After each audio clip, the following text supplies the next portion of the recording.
नमस्कार दोस्तों।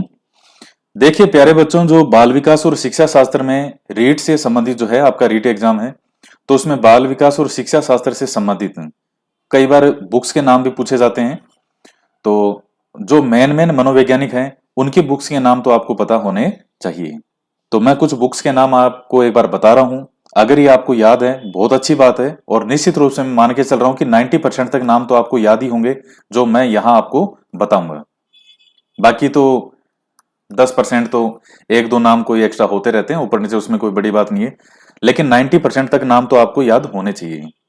तो मेन मेन जो मनोवैज्ञानिक हैं उनके नाम, उनकी कुछ पुस्तकों के नाम आपको पता होना चाहिए जो बहुत ज्यादा लोकप्रिय है और सब एग्जाम में आती हैं। इसके साथ ही बाल विकास से संबंधित आपसे एक वर्ड है, शब्द है, उसका अर्थ पूछ रहा हूं। आपको लिख के बताना है कि उसका अर्थ क्या होता है। नार्सिसिज्म। नार्सिसिज्म जो है, इस वर्ड का मतलब क्या है, बाल विकास में इसको किस अर्थ में लिया गया है। हालांकि ये नाम कहां से आया, कैसे आया, वो कोई इश्यू नहीं है। मेन बात है कि अगर ये वर्ड आपके एग्जाम में आता है तो एक लाइन के अंदर आप इसका उत्तर क्या लिखेंगे। एक लाइन का भी नहीं है, 5-6 शब्दों में इसका अर्थ है, ये आपको कमेंट करके बताना है। तो अब हम बात कर रहे हैं कुछ महत्वपूर्ण पुस्तकों के बारे में। सबसे पहले मैं बात कर रहा हूं सिगमंड फ्राइड। सिगमंड फ्राइड बहुत महान महान मनोवैज्ञानिक हुए हैं बाल विकास इसमें, साइकोलॉजी में। तो सिगमंड फ्राइड की 2-3 किताबें हैं, आप ध्यान में रखिएगा। एक तो किताब है the ego and the it. The ego and the it. हालांकि वैसे भी फ्राइड का जब नाम आएगा, या जैसे ईगो, इड, ये इस तरह के नाम आएंगे तो आप वैसे भी समझ जाएंगे कि ये किताब किसने लिखी होगी, सिगमंड फ्राइड ने ही लिखी होगी। तो the ego and the it. इसके अलावा इनकी एक पुस्तक और है, ये मैं हिंदी में लिख देता हूं इसको, the psychopathology. The psychopathology of everyday life. The psychopathology of everyday life.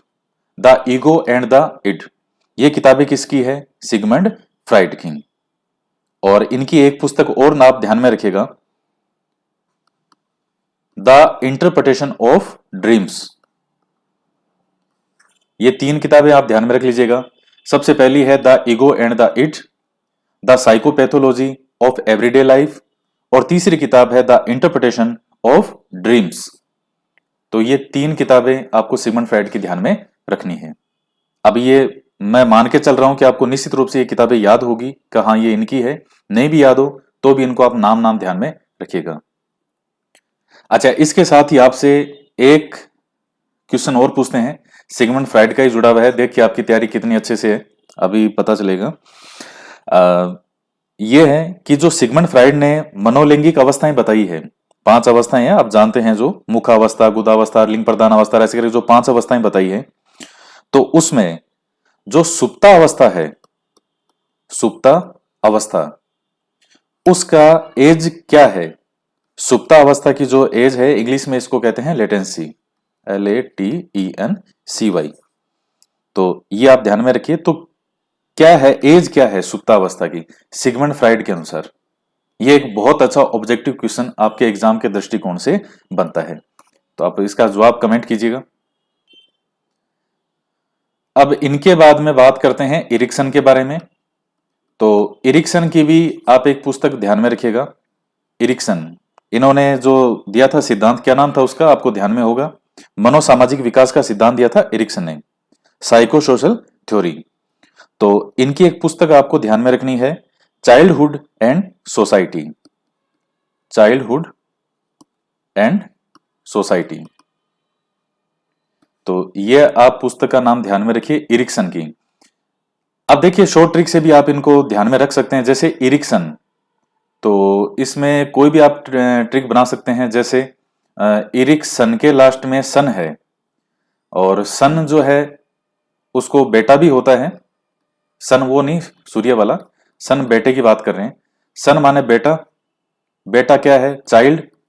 तो सन से बेटा, बेटा से चाइल्ड, तो पहला टर्म तो यही मिल गया, ये सन, सन चाइल्ड, तो चाइल्डहुड एंड सोसाइटी। और चूंकि इरिक्सन नाम आपको ध्यान में है तो आपको यह भी पता है कि ये मनोसामाजिक विकास का सिद्धांत है इनका, समाज से जुड़ा हुआ, सामाजिकता का ऐसा कुछ नाम है, तो वो वर्ड भी आ गया सोसाइटी, और सन लास्ट में है तो ये हो गया चाइल्ड।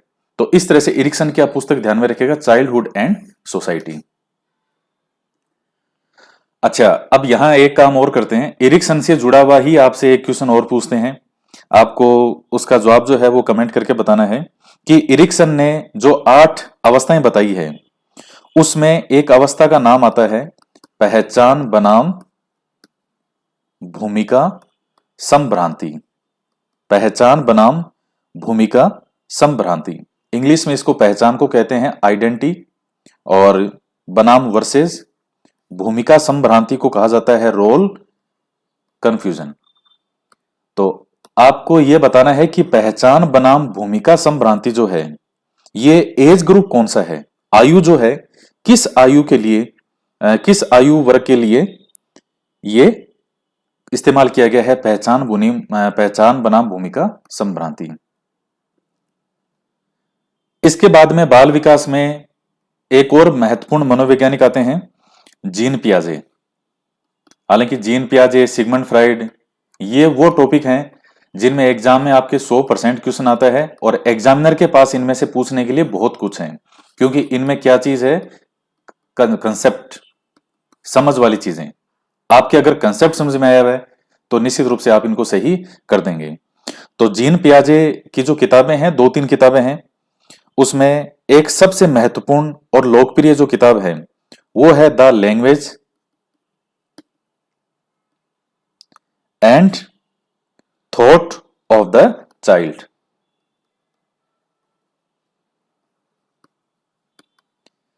तो पहली पुस्तक तो यह है the language and thought of the child. तो जीन पियाजे का अगर आपने सिद्धांत पढ़ा है अच्छे से तो आपको पता है कि लैंग्वेज, जिन पर इन्होंने विशेष बल दिया है, लैंग्वेज भाषा, और थॉट ऑफ द चाइल्ड। तो एक तो यह पुस्तक आप ध्यान में रखिएगा, और एक और इनकी पुस्तक थी जो कि नैतिक विकास से संबंधित थी, the moral judgement of the child. The moral judgement of the child, तो यह पुस्तक भी इनकी है, यह आप ध्यान में रखिएगा। और एक दो किताब और है वो भी ध्यान में रख लीजिएगा, the child conception, the child conception of physical world. यानी क्या है, इसमें बच्चे का जो भौतिक जगत को देखना है उससे संबंधित है फिजिकल वर्ल्ड। तो होगी the child conception of physical world, world यानी संसार, भौतिक जगत, और फिजिकल आगे जो वर्ड है इसकी जगह कोजेलिटी कर देंगे तो ये इनकी 4th किताब का नाम है, हो जाएगा। यानी जो लास्ट में वर्ड जो आया है उसको हटा करके और फिजिकल के आगे हम ये वर्ड लिख देंगे कोजेलिटी, तो ये इनकी अन्य किताब का नाम है the child conception of physical causality, the child conception of physical world. तो ये 2 किताबें हो गई इनकी, और 2 किताबें ये वाली है the language and the thought of the child और the moral judgement of the child. तो थोड़ा इन किताबों को ध्यान में रखिएगा। और बाकी तो जीन पियाजे से जो जुड़े हुए सिद्धांत हैं बहुत महत्वपूर्ण है, सब चीजें आपको याद होगा कि स्कीमा क्या होता है। भाई जीन पियाजे हैं, इनसे जुड़े हुए मेन टर्म तो आपको पता होने ही चाहिए। स्कीमा किसको कहते हैं, आत्मसातीकरण क्या होता है, समंजन क्या होता है, ये नाम आपको सब इनके पता होना चाहिए। साम्य धारण, ये क्या साम्य धारण जो है ये क्या होता है, इस तरह की चीजें। जीन पियाजे ने जो अवस्थाएं बताई है वो कौन सी अवस्थाएं हैं, किस अवस्था की क्या क्या विशेषता है, तो वो सब चीजें आपको ध्यान में रखनी है। इनके बाद में हम बात करते हैं वाइगोत्स्की के बारे में। वाइगोत्स्की जो है उनका कौन सा सिद्धांत था, संज्ञानात्मक विकास का सिद्धांत जो वाइगोत्स्की का था। तो इसमें संज्ञानात्मक विकास का जो सिद्धांत था वाइगोत्स्की का, उन्होंने संज्ञानात्मक विकास में किसको महत्वपूर्ण माना था, जो सामाजिक कारक थे, सोशल फैक्टर, और भाषा को।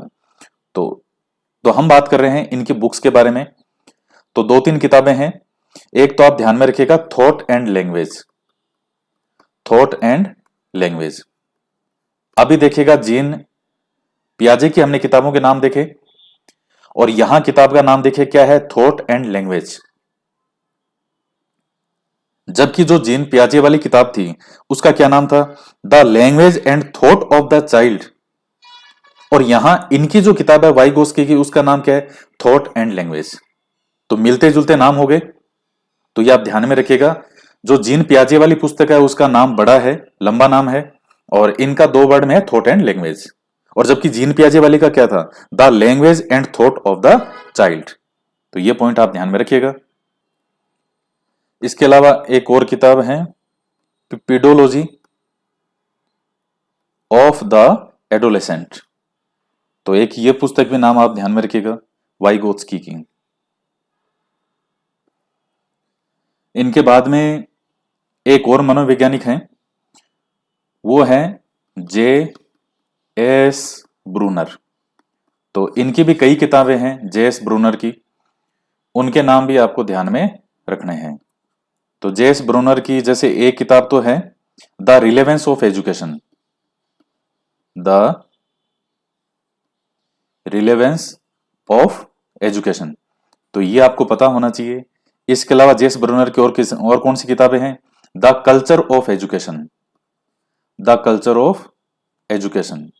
तो पहली होगी, दूसरी होगी द कल्चर ऑफ एजुकेशन, और पहली है द रिलेवेंस ऑफ एजुकेशन। और इसके अलावा towards a theory of instruction, towards a theory of instruction. तो ये किताब भी इनकी है। एक और किताब आती है इनकी, a study of thinking, a study of thinking. तो ये कुछ एक किताबें हैं जो मैन देखिए, इन्हीं को ही आपको मुख्य रूप से इन लोगों को ही ध्यान में रखना है। जो मैं नाम आपको इन वीडियो में बता रहा हूं, ज्यादातर 90% तक इन्हीं में से घूम फिर के क्वेश्चन आते हैं। बाकी जैसा फिर वही है कि 10% में तो फिर जो अगर लगे, जो क्वेश्चन बना रहा है, जो एग्जाम आपके ले रहे हैं, तो उनका जो करे कोई दे सकते हैं। लेकिन मुख्य रूप से घूम फिर के 90% तक क्वेश्चन इन्हीं किताबों में से पूछे जाते हैं, बार बार रिपीट होते हैं। और केवल रीट ही नहीं, जितने भी MP TET, UP TET, C TET, S TET, उनमें जितनी भी किताबें जिनके बार बार नाम पूछे जाते हैं, तो उस बेस पे सब चीजों को ध्यान में रखते हुए मैं यहां आपको ये बता रहा हूं। इनके बाद में देखिएगा एक और आते हैं जिनका नाम है कोहलबर्ग। और ये सब नाम जिनके मैं बुक्स आपको बता रहा हूं, एक चीज और क्लियर कर दूं, इनमें से क्वेश्चन जो भी इनके सिद्धांत हैं, उनमें से क्वेश्चन आपके 100% एग्जाम में आते हैं। पहली और जो दूसरी यूनिट मैंने आपको बताई थी, तो ये वो यूनिट है जिनमें एक से बढ़कर एक क्या है, एक से बढ़कर एक कंसेप्ट भरे हुए हैं। इनमें इतने बड़े बड़े टॉपिक हैं, इनको समझाने लगेंगे तो 2-4 घंटे तो केवल एक एक टॉपिक में निकल जाएंगे। इनमें इतने कंसेप्ट हैं।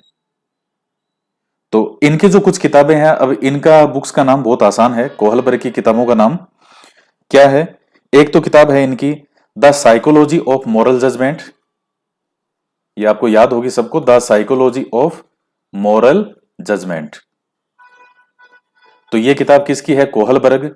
दूसरी इनकी एक किताब और है, the philosophy of moral judgement, the philosophy of moral judgement. तो पहली तो होगी the psychology of moral judgement, और दूसरी है the philosophy of moral judgement, और तीसरी है वो है meaning and measurement, meaning and measurement of moral judgement.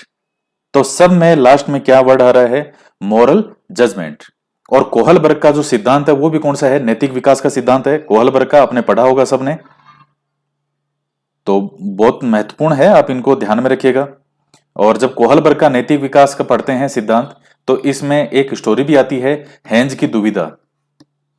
वो सब ने आपने सुनी भी होगी, हेंज की दुविधा क्या है क्या नहीं है वो सब, तो वो सब इन्हीं कोहलबर्ग से ही संबंधित हैं। तो ये कुछ कोहलबर्ग की किताबें हैं, the psychology of moral judgement, the philosophy of moral judgement, और तीसरी किताब है meaning and measurement of moral development.